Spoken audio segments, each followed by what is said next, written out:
A house is made of wood and stone, but only love can make a home. Welcome to the RepcoLite Home Improvement Show, helping you make your home into one you'll love even more. On News Radio Wood 1300 and 106.9 FM. Well, good morning, everybody. Happy Saturday. Dan Haley. Happy Saturday, Dan. Thanks for being here today. Well, yeah. Would have been lonely. Talking to Show yourself. would have been stellar. But you guys are here, so I'll take the companionship over the quality. Right? Is that good? I don't have an ego. No. Not at all. Anyway, we've got a lot of stuff planned for today. I think it's going to be pretty fun. I'm very excited. We've got Sue Prinz and Ginger Herman from Sue Prinz Group 5-Star Real Estate. We're going to interview them about the state of the market right now. I'm excited for this one. I have a lot of questions for them. Right. Selling a house is super easy right now. Buying one? Not so easy. Yeah, exactly. So we'll talk about that. We're also going to talk about a great home project, painting a wood floor. Mm-hmm. We'll get into all of that at the end. But right now we want to talk about something that sounds dreadfully exciting, and that's planning on a paint project. But I want to start it with something that, Haley, you've already heard, because I bemoaned about this to you. But Dan, you haven't. A couple of months ago, I found turkeys on sale for 39 cents a pound. Oh, 39 man. cents a pound. And it was buy one, get one free. Yeah, I was a little jealous. Yeah, so I bought 2 turkeys for $8.40. Wow. Right? So I'm all excited. Yeah. I've got food for the long haul. We don't have to get groceries for a long time. Thanksgiving every day. Yeah. So I made that the other night, and I started it at about 8:30 or so. Oh. I didn't think about how long turkeys take. I had a little roaster, and I figured it's going to be like a microwave. It's going to just zip that thing I down. have a little midnight snack here. Yeah, well, long story short, it wasn't a quick process. I know it wrapped up around 11 o'clock, so maybe that was quick by turkey standards. But the thing was, it's done at 11. It's too hot to mess with. I can't leave it out. So I let it cool for another hour. And by the time I get to it, it's 12:15 or so in the morning, and I start cutting it up. Well, I haul it out of the roaster pan, and I put it on a cutting board because I'm a thinker. And I didn't want to cut it in that pan. What I didn't think about was that cavity of the turkey filled with juices. Made Poured a all huge over the mess. counter the minute I started cut it. There's no pan to collect it now. It's pouring off the counter. The dog hears it. It's running. I'm yelling at the dogs. The kids hear that. They all wake up. 1 o'clock, they're all in the kitchen eating the turkey that I'm working on. And I was telling Haley about that, and I said, this is a perfect example of how not planning can make or break a project. And so we thought, let's dig into that in regards to some home projects. And we're going to spin it towards paint. Exactly. And we're going to get to how I could have solved my turkey problem a little further down in this. Okay. But we're going to start with just some basic planning. And the important part to remember about all of this is when planning is done well, projects are fun. They're literally fun. Yeah, it inspires some confidence, too. You don't feel like a total goober. And you don't yell at everybody in your home and slam your little fists on the counter in rage, right? Yeah. All of that is good to avoid. So let's start with some basic paint planning steps. And the first one's probably just choosing your color ahead of time. Right. I mean, so often people come into the paint store to buy the paint because I'm going to paint this weekend. Going to get the paint. Don't have any idea what color yet. I'll figure it out when I get there.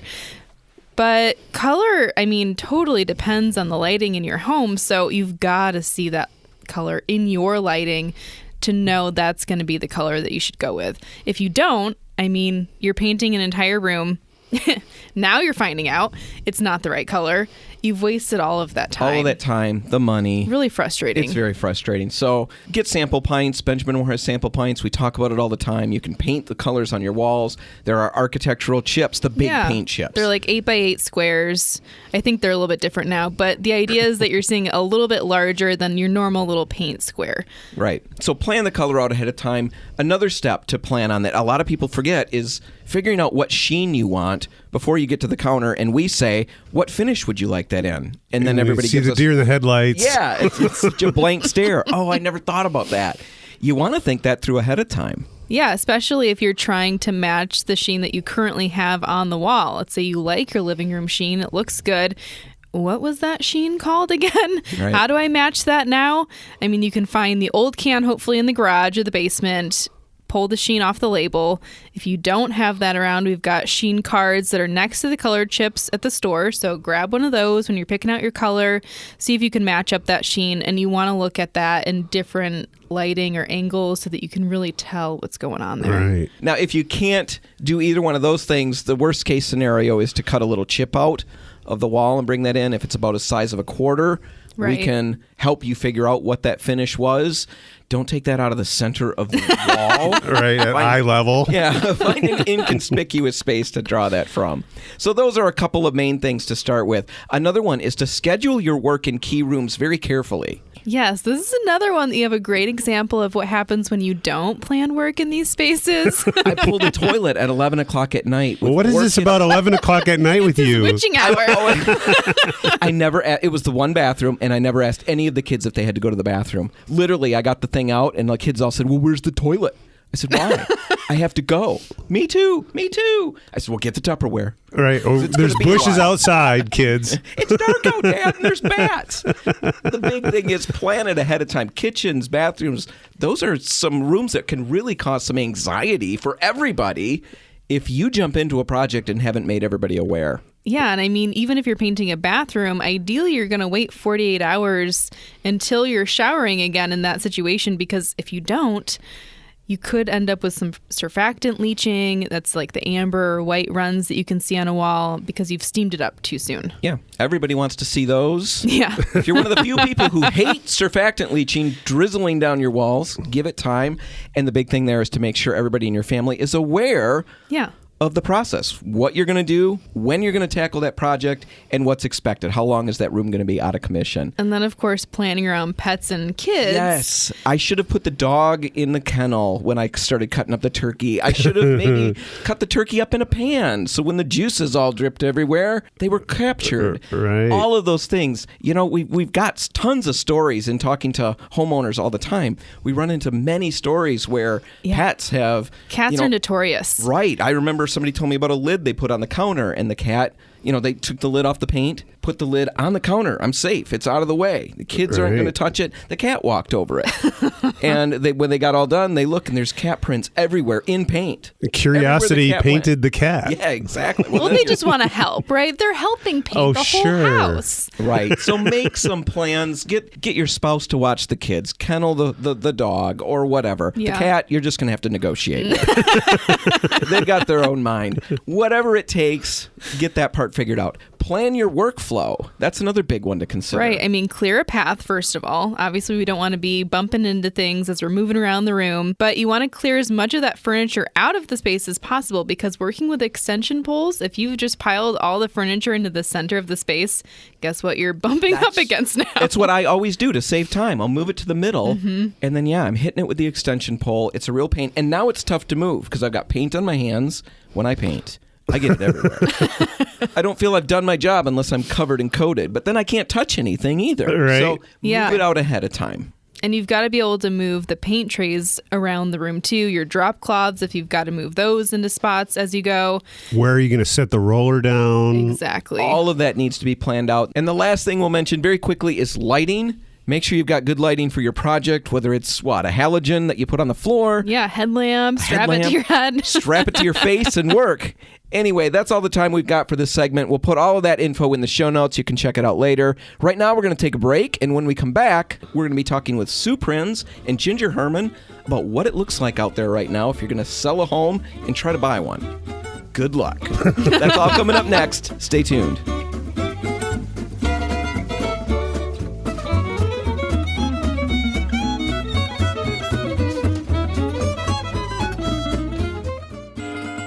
Helping you turn your house into your dream home. This is the RepcoLite Home Improvement Show, presented by Benjamin Moore on News Radio Wood 1300 and 106.9 FM. And we're back, and Haley and I are in the studio, and we're on the phone. Yeah. With Sue Prinz and Ginger Herman from Sue Prinz Group 5-Star Real Estate. Sue and Ginger, thanks for joining us. Thanks for having us. Well, we're excited because we've had you on the show before, and it's always interesting and eye-opening.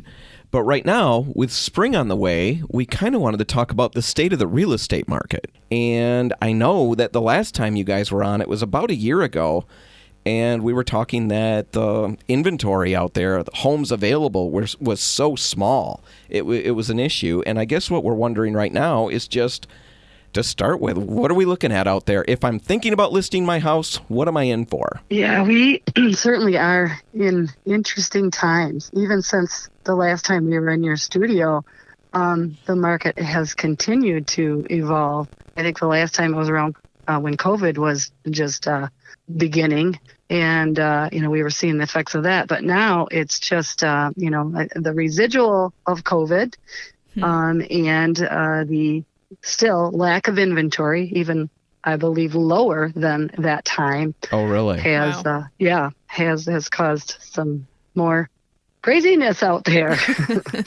Would you agree, Ginger?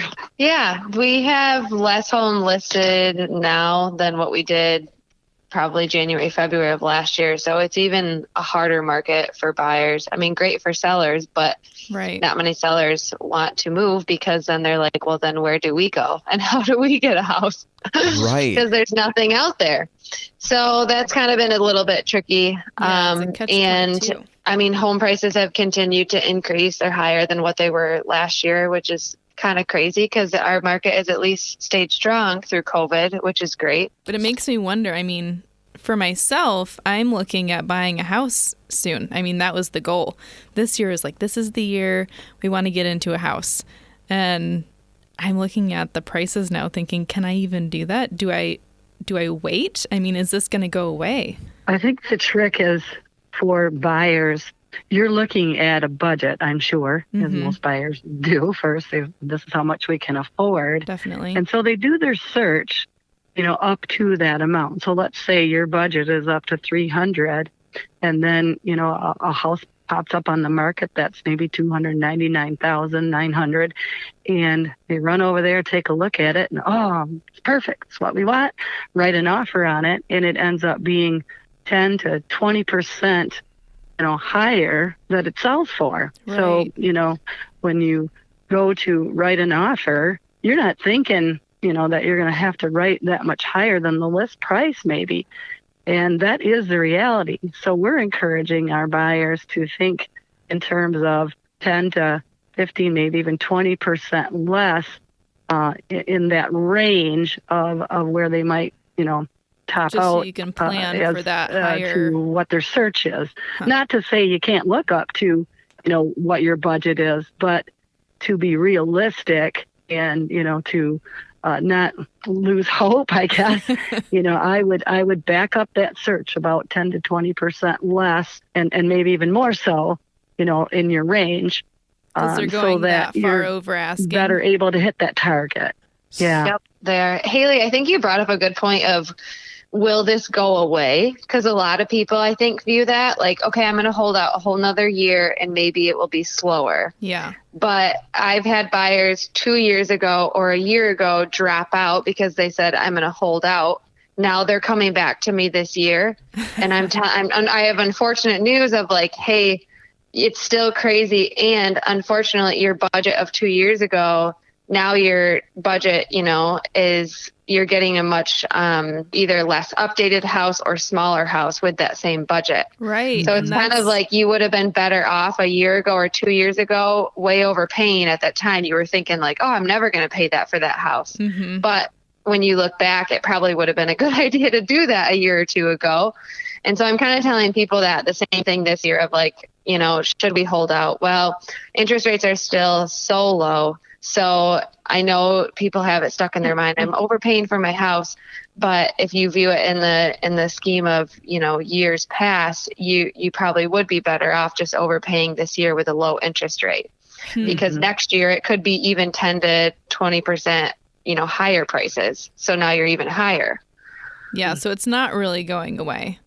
We don't think so. We don't think so. Oh my goodness. At least probably not this year. Yeah. Yeah. So the interest rates, Ginger brought up a good point. The interest rates are still, so low, and people are a little bit panicking because they're hearing talk of interest rates coming up now. And I just spoke to a gentleman named Jason Jenkins with Cross Country Mortgage this morning. I said, what is your prediction? He said, well, I think it is going to keep going up this year, but not as dramatically as I think people are thinking. And his prediction is that it will likely even come back down again in 2022. But our rate's now at 3.25. That is so low yet, and so it has room to come up and not be at where it was back. Think about, in 2008 and 9 and 10 when, those rates were around 6%, I think they were. Wow. We're a long ways away from that. And I can remember even thinking then the rates were pretty decent because I paid so much more for mine when we first bought, our first home. But, still at 3.25, it has room to come up and people to be able to afford a home. If you're looking at a $300,000 purchase with 20% down, a 0.5% increase, which has happened over the last 2 weeks, is only a $60 difference on a payment.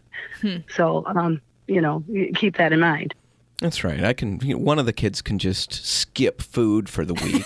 Yeah. Right? Don't buy your toilet paper and paper towel for this week. Yeah, that's right. We can make sacrifices. Reusable. Yeah. There's things to do. Right? Yeah. Anyway, so wow, that threw me for a loop. The toilet paper. Who'd have thought? But so I'm curious. You mentioned now's the time. We're in the studio on the phone, I guess I should say, with Sue Prinz and Ginger Herman from Sue Prinz Group 5-Star Real Estate, and talking about the state of the market and what things look like. And unfortunately, the news isn't very good, really. If you're looking to buy, it's tough. And Haley mentioned maybe I'll wait a year and just wait it out. And Ginger countered with, that might not be the best plan because we don't know what's coming. Right. So if Haley does jump in, or people in that situation, I mean, we have talked about the fact that the inventory is so low. What does the process look like? I mean, is it like an alley fight to try to get a house? That's so funny because I thought about that this morning, and this image came to my mind that it's like this big tank of water, and huge. And there's all these sharks swimming around in a circle, right? Mm-hmm. And then somebody just tosses in the middle of that tank this little morsel of meat. And so it's like, the shark that is the quickest, the most prepared, and the most hungry is going to get that morsel of meat. And it can't be shared, right? So the buyers are like those sharks swimming around in that circle. And then when a house pops up on the market, that morsel of meat, they're all running to that house trying to get in for a showing. And it's either the quickest one that gets there, writes the offer. And sometimes it's even, there's a delay of showings, and we'll talk about that in a minute. And so that buyers are supposed to have time, right, to go see this house. So it lists on a Friday, and then on Monday there's showings. But lo and behold, somebody puts in an offer that's a sight unseen offer, wow, and the offer gets accepted. So it's that, unusual of a time. And it is tough for buyers. And there are things that we can do to help prepare our buyers for these sort of things. So we can talk about that more, Dan. Yes. I don't know. What are those things? Speak comforts to us. Well, I think there's two aspects that we should really talk about, and it's the appraisal gap guarantee and escalation clauses, so buyers kind of know what's going on with that. All right, so we don't have time on this segment. Can you wait with us over a break, and we'll talk about it on the other side? Yeah. All right, we'll be back in the studio, or on the phone, with Ginger Herman and Sue Prinz from Sue Prinz Group 5-Star Real Estate in just a minute. Stay tuned.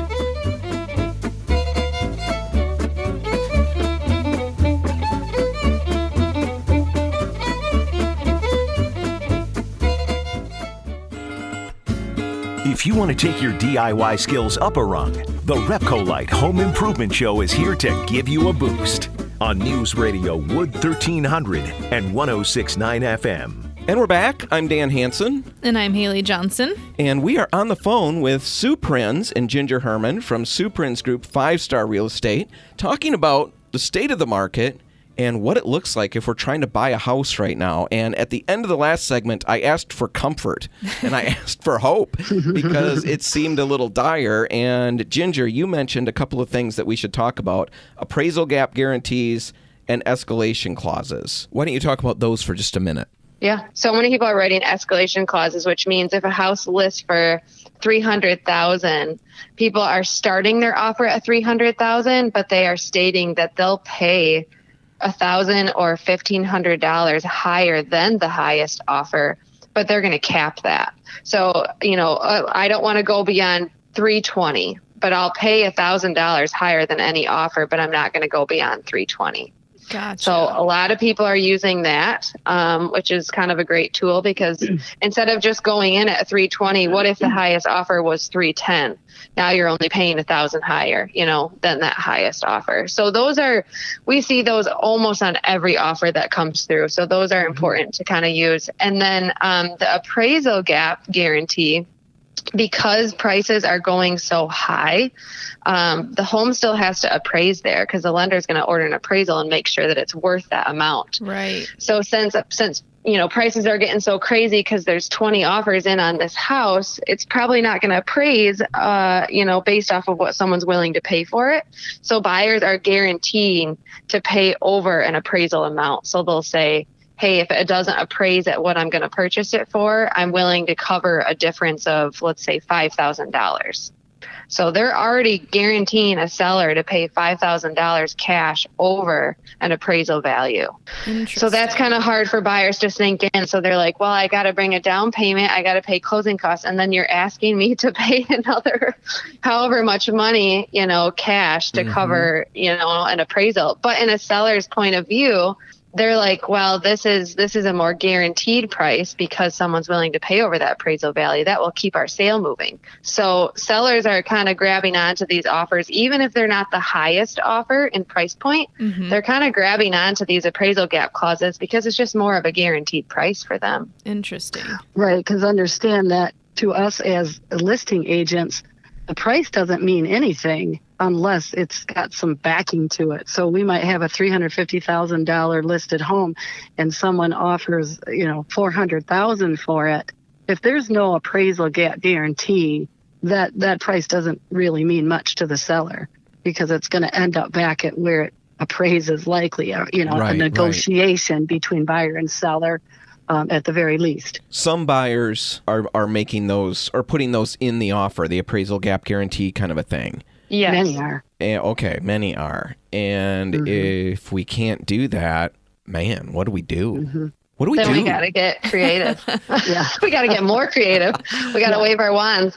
Wow. So the sellers. I mean, there's more to an offer than, price. It comes down to what matters most to the seller. It could, there's a variety of things. It could be possession, it could be, and they're concerned about inspections. There's so many nuances to an offer. All right. So, okay. So if I'm renting a month to month, I don't need to be out of my apartment right away.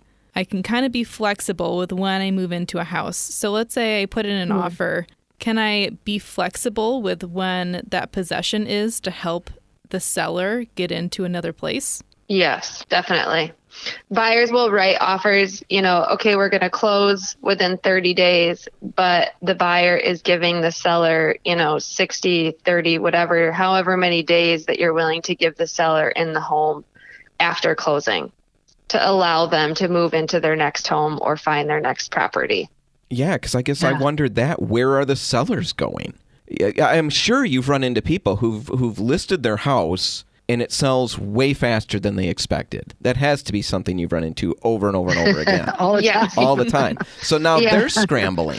Yeah, they got all this money, or they got, over the offer or the asking price, but they still have to find a place. It's one of those things that it is important for us, as much as educating a buyer as to how to write an offer, educating a seller as to what do you do for a plan B if we don't find that home that, you hope to find in the interim. And, because today it's rare that a seller is going to take a contingent offer. We have to prepare them that do you have a plan B of a family member that you are planning on moving in with? Or are you going to rent month to month? Or are you thinking, we'll rent for a 6-month period of time and be in the driver's seat that whole time, and be able to do what we want to do? And for me, that's the best case scenario for a seller, is to put yourself in the driver's seat. Sell your home now, put yourself in the driver's seat. If you can stomach being able to rent for, a month to month or a 6-month period of time, you got to understand that is a really good position to be in as a buyer. Wow. I don't know how my parents would feel. Yes, it makes sense. I'm thinking about my parents and how they'd feel if we all showed up outside their door with our suitcases. Right. I guess we should probably arrange that ahead of time. Unless I anticipate a no, then I'll just play on the sympathies. We have nowhere else to go. You have to take us. Yeah, and Caleb has to use the bathroom, so we got to get in. But there's nothing worse than that kind of pressure. And I've been in those shoes with my sellers, where they don't have their plan B lined up too well. And then, they're thinking we're going to find it. And as hard as we try, to get what they want, at the price that they want, if we're not able to do that, it just puts them in such a state of, stress and panic. We don't want that for them. And that's why we prepare them ahead of time. Right. So for a seller, the big thing, if you're thinking about listing your house, you really should work out a plan B, right? Yeah. That's something to definitely plan out. If you do sell quickly, you fall back on plan B. And now, like you were saying, that's a good position to be in because you've got a place to live and now you've got the time. As long as mom and dad can tolerate us there, we can look for the right place. As a buyer, what are the things that you think we should be doing in the last little bit before we wrap it up? Well, I guess what jumps out in my head first is making sure that buyer has been to a loan officer, a lender, to make sure that they are approved up to a certain price for a certain program. There's different mortgage programs out there. And in this diehard market, there are mortgage programs that are better than others. So I would say if you're a buyer that are about ready to jump into this market, start with talking to a lender to make sure that you're approved. And then talk to us about, okay, here's my price range and here's my loan program. And then we can kind of set you up for, all right, this is the price range you should be looking for. And here's what you need to get ready to do when we find a house that you like. Right. I mean, for me, this really solidifies why I need a competitive agent on my side too. Right? I mean, you guys are going to be preparing someone like me to go into these situations. I can't imagine doing it without the experience that you guys have. Yeah, you've got to have someone that knows what they're doing in this market right now. Definitely. Yeah, it's super important that we're preparing our buyers for all these different aspects in the offer so that, they understand what they need to do to be in a winning position. And, there are some things that are going to be on that contract that we ourselves as agents don't even like to encourage, for them to do. But to be in a winning position, we might say, if you want to win this, this is what you may need to do. Are you prepared to do that? Yeah, and it might be about possession or inspections or whatever it is on the contract. Are you prepared with a certain amount to put down as an EMD, an earnest money deposit, to make your offer look strong? Right. So we need to prepare our buyers ahead of time so they're in that position, remembering again about the sharks. We need to be able to react quickly to, homes that come up on the market. Yes, so, exactly. Yeah, it's important that they're prepared. Well, Sue and Ginger, that's all the time we've got. If our listeners have any questions or want to reach out or are thinking about jumping into that tank full of water with the sharks and all of that, how do they best get in touch with you guys? My cell phone would be a great way, and that's 616-723-2400. And Ginger's number is 616-633-5880. We'd love to hear from you and help you. All right. We'll put both of those numbers in the show notes and a link to the website. Sue and Ginger from Sue Prinz Group, 5-Star Real Estate. Thanks so much for being here. Thank you for so having much. us. We always enjoy our time with you. Yeah, you have to say that, right? No. Anyway. That was very educational. I really appreciate the information for sure. Thank you, guys. So, Haley, what are you going to do? Now the ball's in your court. You've got to figure out what to do with this tank full of water, the sharks, and the little piece of meat. Are you jumping in?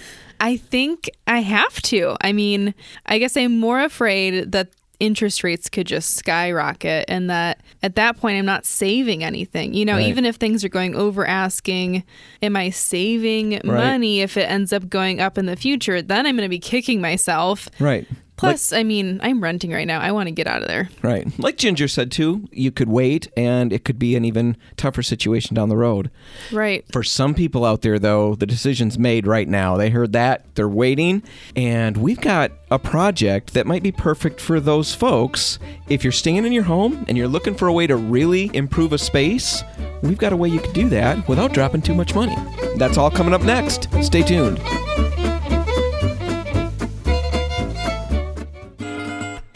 If you want to take your DIY skills up a rung, the RepcoLite Home Improvement Show is here to give you a boost on News Radio Wood 1300 and 106.9 FM. And we're back, and based on the last segment, we realized that now We've put the fear of God in people. my goodness, yes, the real estate market, it's a little bit iffy. What did Sue compare it to? She said it's a shark tank. No, it's a tank of water with sharks, filled with sharks, and there's somebody a little drops morsel of meat in the middle. a little morsel of meat. That's the house. And we get to jump in and try to get it amongst all these sharks. So a lot of people are thinking, I don't feel much like jumping into the tank right now, maybe. And if you're doing that, you might be looking around your home thinking, maybe I can make this place a little more palatable for the next couple of years. And we're always cool with that. There's always projects you can tackle that will make your space feel better. And one that we've never really talked about on the show, but which will have a huge impact on any space, is painting an old wood floor. Exactly. It's such a good way to freshen up a space. It's not a huge investment. It's not like replacing the floors themselves, right? And we're talking about floors that maybe they've got water damage. Maybe they really weren't ever meant to be the star of the show. They were meant to have carpet go over them. So they're not She looked at me when she said the star of the show. Did you notice that? Yeah, I did notice that. Yeah. Cute. Yeah. I feel like the odd man out here. Well, Dan, we can't all be stars. No, I do know that. You can all, like, what is it? You can be my entourage. That's what I consider All right, myself. so the floors can't be the star of the show, just like not everybody here can be the star of the show, right? So they need a little help sometimes. Yes. And we should say, you know, if you're going to paint wood floors, you're kind of committing to that. You're not necessarily committing to a color. You can always change that, but you're probably not ever going to go back to wood floors again. It's going to get into the cracks a little bit. Dan, that was your big concern with the project. Right. But I do love all the options. It goes with any style, colors. Has a ton of impact. A ton of impact. Easy to change the colors. It's way simpler than carpet or any of those other choices. And it's a relatively simple project. A great project to start on if you really haven't done a ton of painting. Now, before we get into all the cool possibilities and colors and designs, a couple things to consider.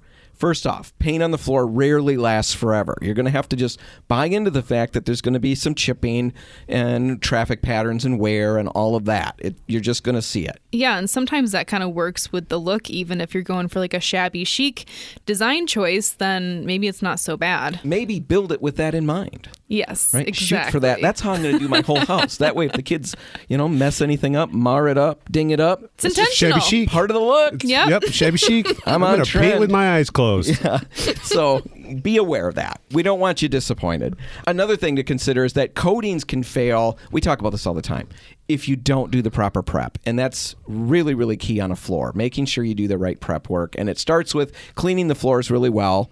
Yes. We'd recommend using Dawn dish soap, TSP, maybe a little Scotch-Brite scrubby pad, something to make sure you get them really, really cleaned and then rinse them well. Exactly. And then you really want to scuff the floors to promote that adhesion. We usually are talking about 180 grit sandpaper with a random orbital sander. You're just trying to scuff the surface. We're not trying to remove the varnish completely. Right. Something to keep in mind, if you choose down the road to use a water-based coating, good sanding is absolutely critical to getting good results. If you happen to choose an oil-based product, not as important. Right. Generally better adhesion, but still, it's good practice. Good practice. Now, after sanding, make sure you clean the floors again with a damp cloth. You're just trying to get the dust off. You don't have to break out the cleaners or anything like that.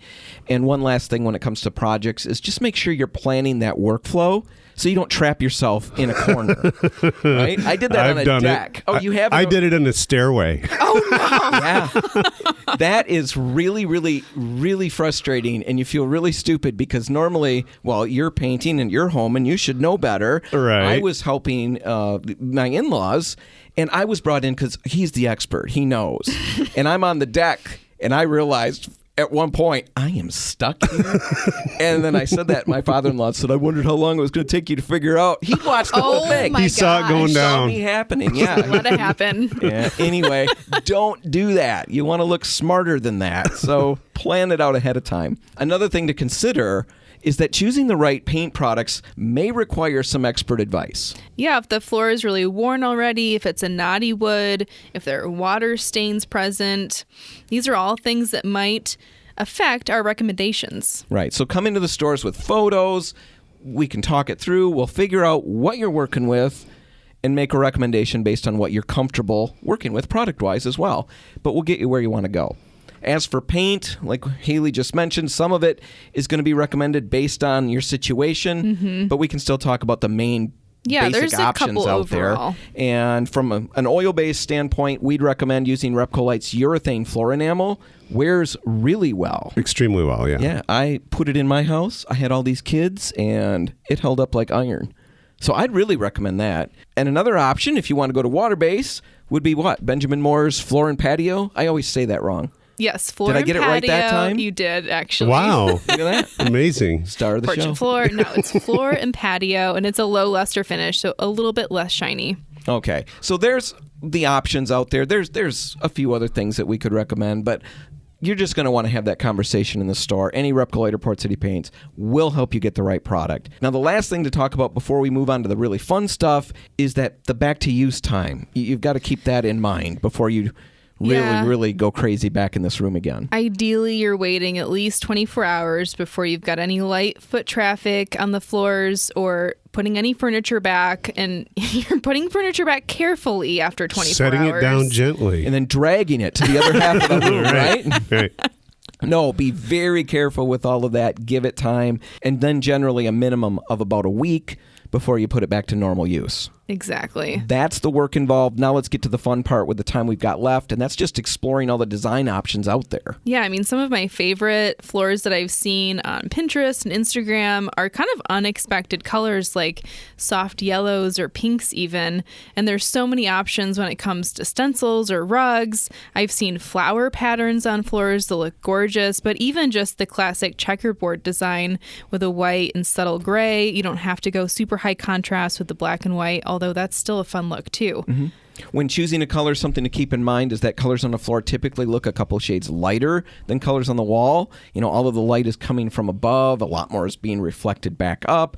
So you're going to want to compensate for that by choosing a color that's a couple shades darker than you want. But before you just jump into that, of course, do some sampling. Yeah, you can either go with just the 8x8 architectural color chips we have in the store, so you're getting a little bit of a bigger view, or if you're going to invest in a sample pint, not painting it on the floor now, we want to get a foam core board to paint that onto, and you really don't want to cheap out on this. Get a nice board. Don't paint both sides of it, just one side that's sealed. That way it doesn't start to warp on you. Right. Finally, dust and grime are inevitably going to collect. It's their way.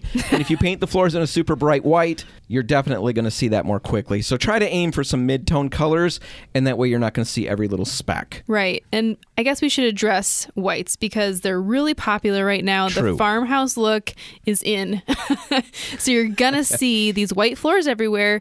And I don't want to set people up for false expectations. I think it's a great color design-wise. Just be aware that it's going to take some extra cleaning. I mean, right. You're not going to be able to have shoes in the house. Who doesn't love extra cleaning and walking around in socks? Yeah. Just be aware. You're exactly right. It's a trendy color.